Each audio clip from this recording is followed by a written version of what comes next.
मेरा नाम वाजिद एहसास है और मैं एक तालिब इल्म हूँ। डॉक्टर साहब से मेरा ये सवाल है कि मैं पिछले 4 साल से रिलीजन को प्रैक्टिस नहीं कर रहा। मैं एक रिलीजियस पर्सन हूँ और मेरे तमाम मामलात अच्छे चल रहे हैं। यानी मैं एक तालिब इल्म के तौर पर एक अच्छा तालिब इल्म भी हूँ, एक बेटे के तौर पर एक अच्छा बेटा भी हूँ। दोस्तों के में जो मेरा एक माशरे में किरदार है या दोस्तों में है वो भी बहुत अच्छा है और मेरे तमाम मामलात भी ठीक हैं। मैं किसी से कुछ लेता हूं तो वक्त पर वापस करता हूं। जब मेरे मामलात ठीक हैं तो मुझे क्यों मजहबी होना चाहिए? एक ये और ये है कि मुझे एथीस्ट होने का या इरिलीजियस पर्सन होने का क्या नुकसान है जो एक रिलीजियस पर्सन को नहीं है और उसको फ़ायदा है। ये मेरा क्वेश्चन है जाकिर साहब से। और मैं ये कहूँगा कि वो कोई मेटाफिजिकल आंसर ना दें, ऐसा कोई रैशनल आंसर दें जिसका अकल से और जिसकी अप्रोच रैशनल हो। Thank you very much. साहब आपका नाम क्या है? वाजिद एहसास। वाजिद एहसास, आप मुसलमान हैं? I am not practicing religion sir. हाँ, आप मुसलमान खानदान में पैदा हुए लेकिन इस्लाम पे अमल नहीं करते, बराबर? Yes sir, yes. अपने भाई साहब वाजिद मुसलमान खानदान में पैदा हुए, 4 साल से दीन पे अमल नहीं करते, कहते हूं कि मैं तालिब इल्म हूं और मेरे मामलात बहुत अच्छे, मैं अच्छे काम करता हूं, कुछ लेता हूं तो टाइम पे वापस दे देता हूं और बहुत खुश है, तो क्यों उसे दीन पे अमल करना चाहिए? अच्छा सवाल है भाई साहब। ऐसे तो बहुत से शख्स है जो बोलते मैं बहुत अच्छा हूं। कई शख्स है। अच्छा होना किसके मयार से? आपके मयार से। हमें अच्छा होना चाहिए खालिक के मयार से।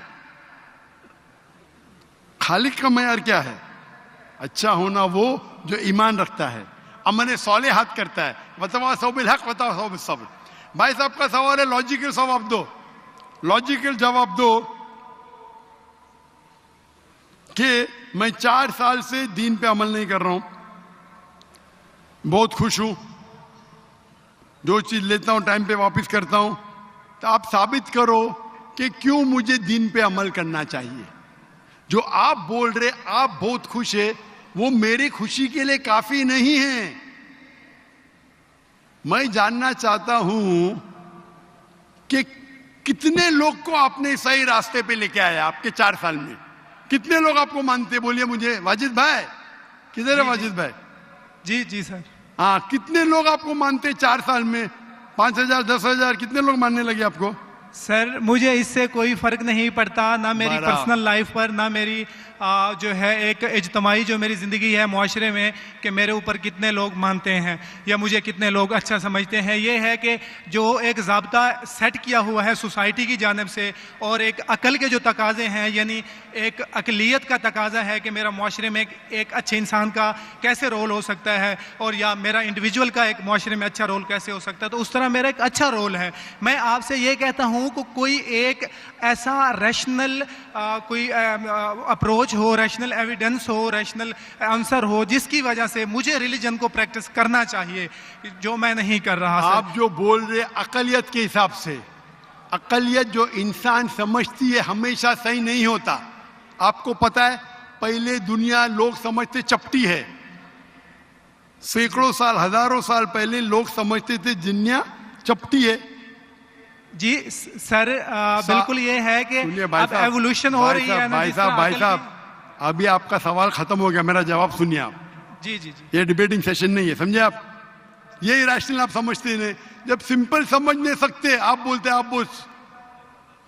बहुत एकदम क्या बोलते कंटेंट है। आप इतना नहीं समझ सकते क्या कंटेंट है।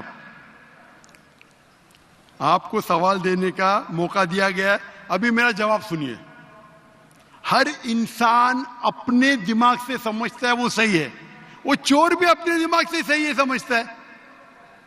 वो चोर जो चोरी करता है, जो चोर चोरी करता है, वो अपने दिमाग से सही समझता है। आप मुझे एक पॉइंट बताओ। एक चोर है, मान लो मैं चोर हूं, मैं चोरी करता हूं, करोड़ों रुपये लोग की चोरी करता हूं। आप एक रैशनल पॉइंट बताओ कि मैं गलत हूं और मैं चोरी छोड़ दूंगा। एक। चलो भाई साहब वाजिद भाई जवाब दो। मैं दुनिया का सबसे बड़ा चोर हूं, जी जी करोड़ों रुपए चोरी करता हूं। आप एक रैशनल पॉइंट बताओ कि मैं गलत हूं और चोरी छोड़ दूंगा। जी सर, उसकी वजह यह है कि आप अगर चोर हैं और चोरी करते हैं तो आप गलत इसलिए हैं कि आपके अमल से लोगों की जिंदगियों पर जो है मनफी असरात पड़ रहे हैं।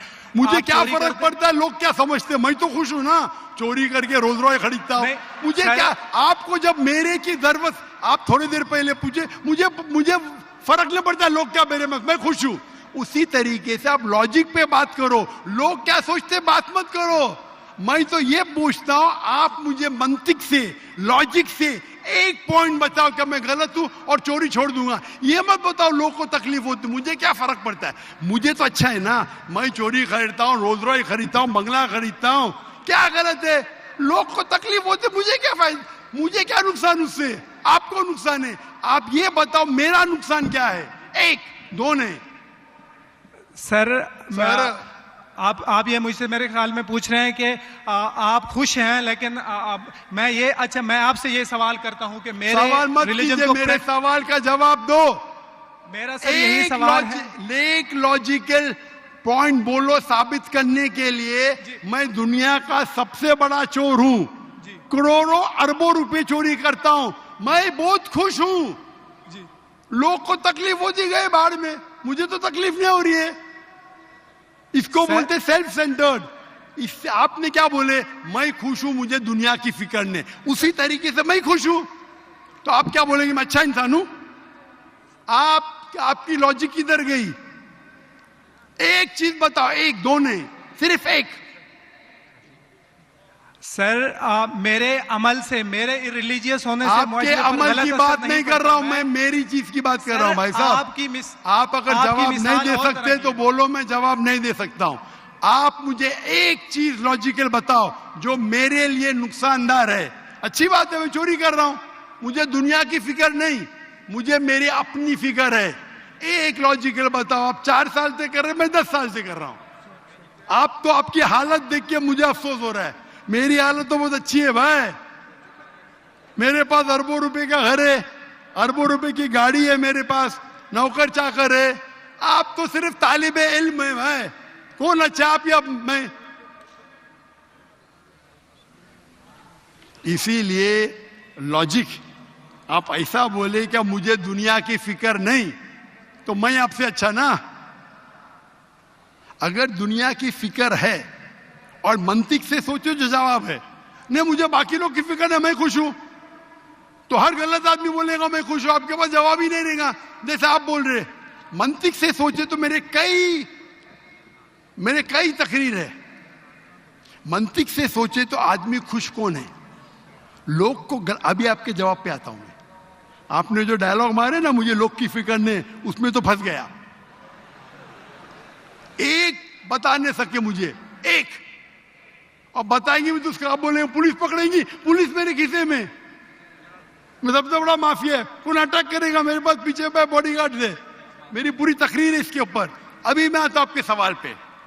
लोग अक्सर समझते हैं कि पैसे से अमन मिलता है। आपको पता है कि जितने दुनिया में टॉप 10 रिचेस्ट मैन हैं, 10 में से 8 का तलाक हो चुका है, टॉप 5 में सबका तलाक।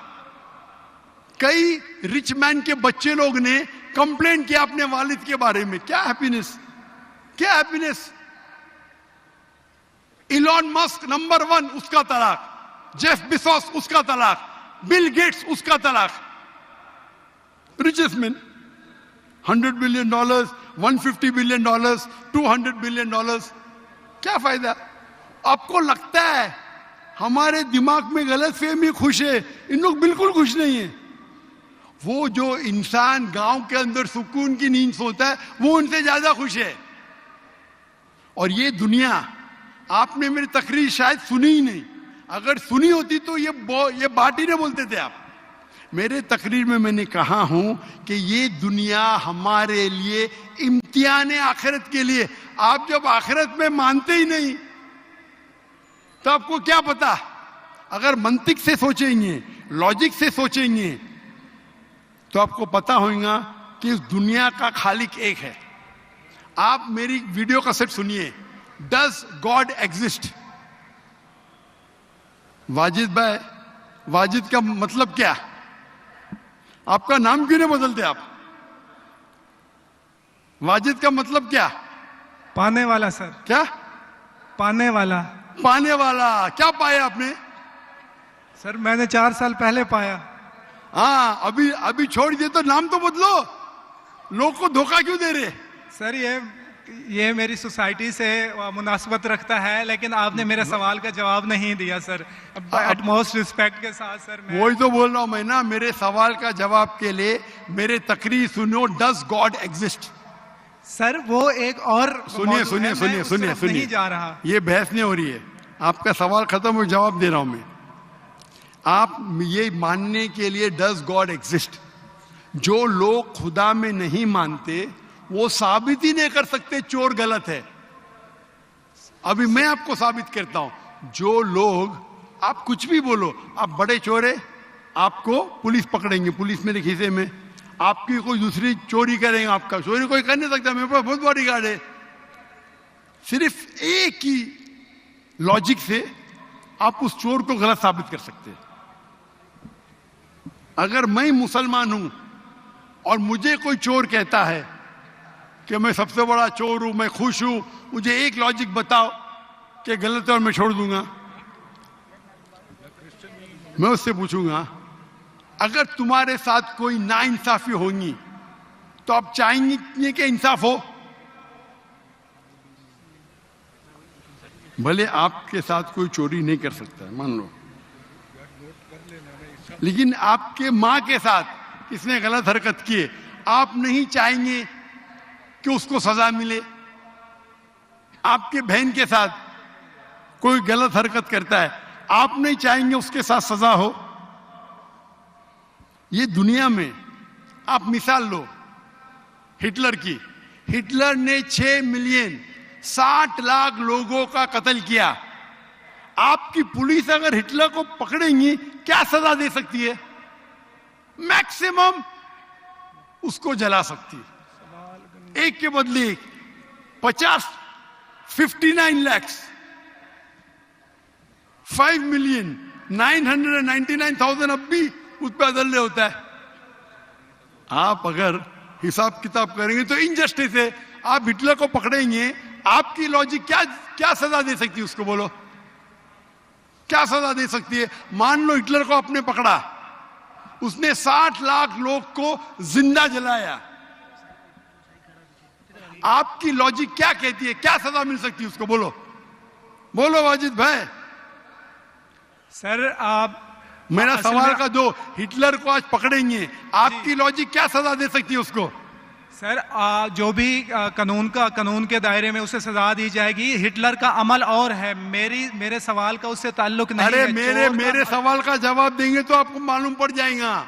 मेरा सवाल ये है, आप लॉजिक आदमी है ना, अगर हिटलर को पकड़ेंगे तो उसको सजा मिलना चाहिए ना दुनिया में?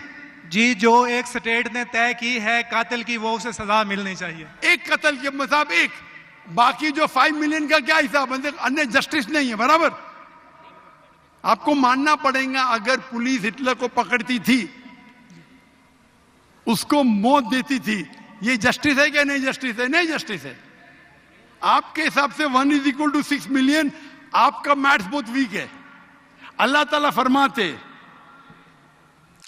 फरमाते हैं कुरान मजीद में, अल्लाह ताला फरमाते कुरान मजीद में सूरह निसा में आयत नंबर 53 कि अगर जो लोग अल्लाह के आयतों में नहीं मानते और आखिरत में अल्लाह ताला उनको जहन्नम की आग में डालेगा, और जितने बार, सूरह निसा सूरह नंबर 4 आयत नंबर 56, 53 ने 56, जितने बार उनकी चमड़ी जलेंगी उतने बार उनको नई चमड़ी दी जाएंगी। आज साइंस कहती है कि दर्द होने के लिए चमड़ी के अंदर पेन रिसेप्टर है, पहले नहीं पता था।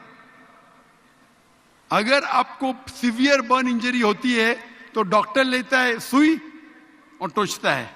अगर आपको दर्द होता है तो डॉक्टर खुश है, यानी डीप इंजरी नहीं है। अगर आपको दर्द नहीं होता, डॉक्टर को अफसोस होता है, डीप बर्न इंजरी।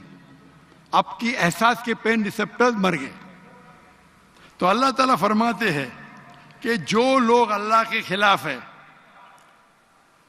और अल्लाह का कहना नहीं मानते, अल्लाह ताला उनको दोजख की आग में डालेंगे और जितने बार उनकी चमड़ी जलेंगी उतने बार नई चमड़ी देंगे ताकि वो दर्द का एहसास कर सके। तो अल्लाह ताला आखिरत में हिटलर को 6 मिलियन टाइम 12 मिलियन टाइम भी जला सकता है। ये अदल हुआ कि नहीं? हाँ कि नहीं? हमारे दुनिया में अदल हो ही नहीं सकता। तो इसीलिए चोरी खराब है तब मानेगा जब उसको मालूम पड़ेगा आखिरत है, हमारा खालिक है। विदाउट आखिरत आप साबित ही नहीं कर सके चोरी करना खराब है, बलात्कार करना, जिना बिल जब्र करना हराम है। आप साबित ही नहीं कर सकते। सिर्फ उस वक्त साबित कर सकते जब आपको पता लगेगा कि आखिरत है, हमारी इस जिंदगी के अलावा और एक जिंदगी है। और ये अदल सिर्फ तब हो सकता है जब हमारा खालिक है, हमारा मालिक है। और सिर्फ खालिक होना काफी नहीं है, खालिक के साथ आखिरत होना जरूरी है। अगर आखिरत नहीं है तो आप साबित ही नहीं कर सकेंगे कि चोरी करना खराब है, बलात्कार करना, जिना बिल जब्र करना हराम है, किसी का कत्ल करना हराम है। साबित ही नहीं कर सकते, आपके पास लॉजिक ही नहीं है। तो आप जो बात कर रहे 4 साल से आप खुश है, आपकी खुशी टेम्परेरी है। मेन खुशी तो है आखिरत। जैसा बोलते हैं ना, आपके लिए जन्नत है, बिल्कुल सही है वो हदीस अल्लाह के रसूल की। काफिर के लिए जन्नत है दुनिया, तेरे लिए वाजिद ये दुनिया जन्नत है, मैं मानता हूं। अल्लाह के रसूल की हदीस है। अगर तू कहता है कि तू इस्लाम छोड़ दिया, मतलब काफिर है, मुर्तद है, बराबर की नहीं, और डंके की चोट पे ऐलान कर रहा है, शर्म भी नहीं आती। एक तो गलती करता है, डंके की चोट पे ऐलान करता है। अल्लाह के रसूल फरमाते तेरे लिए ये दुनिया जन्नत है, हमारे लिए कैद है। आखिरत में दोजख में जब जाएगा, अंगार लगेंगी पांव पे तो ब्रेन विल बॉइल, भेजा उबलेगा। ये हदीस बिल्कुल वाजिद भाई, मेरी दरखास्त है आप कुरान तर्जुमे से पढ़िए और उसके ऊपर तदब्बुर करो। अब भी मौका है, अब भी मौका है समझ जाने का। डंके की चोट पे कहते कि 4 साल से मैं खुश हूं। जिस तरीके से अल्लाह के रसूल फरमाते, ये हदीस तुम पे हूबहू फिट होती है। मेरी दरखास्त है कि कुरान मजीद को समझ के पढ़ो और हर आयत को समझ के पढ़ो, वो जबान में जो जबान पे आपको महारत है। और मैं दुआ करता हूं अल्लाह से कि अल्लाह तुमको हिदायत दे। अगर आप माफी मांगे और सही रास्ते पे आ गए, फिर से मानने लगे कि अल्लाह एक है, अल्लाह के अलावा कोई भी माबूद नहीं है और अल्लाह के आखिरी रसूल मोहम्मद सल्लल्लाहु अलैहि वसल्लम है, इंशाअल्लाह आपको आखिरत में निजात मिलेंगी। वरना आप खसारे में रहेंगे। मैं अल्लाह से दुआ करता हूं कि आपको हिदायत मिले और अल्लाह आपको हिदायत दे और आप सही रास्ते पे आ जाए फिर से।